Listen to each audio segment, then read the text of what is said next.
ప్రాథమికంగా 5 సంవత్సరాలు పరిపాలన చేసినటువంటి ఈ పరిపాలన అంతమైంది. ఇంకా పేదలు బీద బిక్కి అన్నటువంటి వారి బాగోగుల కోసరం, నిరుద్యోగుల బాగు కోసరం, రైతుల బాగు కోసరం, మరి బలహీన బడుగు వర్గాల బాగు కోసమే చంద్రబాబు నాయుడు, లోకేష్ గారు ఇద్దరు కూడాను మరి శ్రమిస్తారు.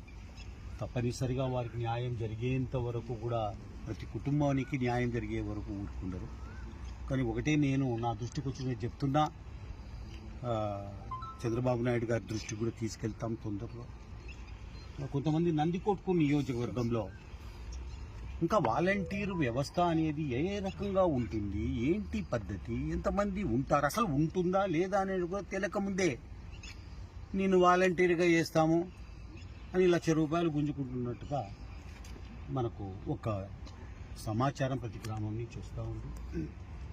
ఈ తోలు తీస్తాం ఏమనుకుంటున్నారో మీరు పేదల దగ్గర ఈ రకంగా, పేదలకు రూల్ ప్రకారంగా చంద్రబాబు నాయుడు పరిపాలనలో ఏమి నిర్దేశిస్తారో దాని ప్రకారంగా జరగాల్సిందే. కానీ మీరు ఈ వంట వాళ్ళ పోస్టులు, వంట చేస్తారు స్కూళ్ళల్లో, వాళ్ళ పోస్టులకు డబ్బు గుంజుకోవడము, లేకపోతే వాలంటీర్లు ఒకరొకరి దగ్గర ₹1,00,000 గుంజుకోవడము, లేకపోతే పోస్ట్ వేపిస్తామని చెప్పి డబ్బులు గుంజుకోవడం, ఇది చేస్తే ఈ తోలు తీసి ఉప్పు కారం పట్టించి కుట్లేస్తాం. చూడండి, జాగ్రత్త.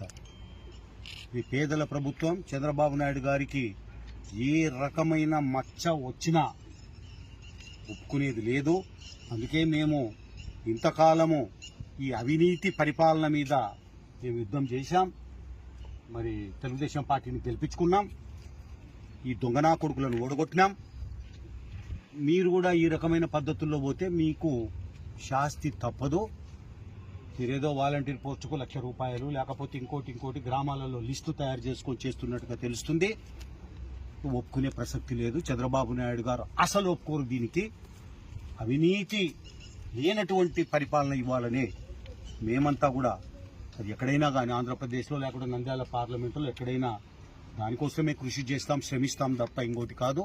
ఈ రకంగా వసూళ్లకు పాల్పడితే మాత్రం మీ తోలు తీసేది ఖాయమని చెప్పి తెలుస్తుంది.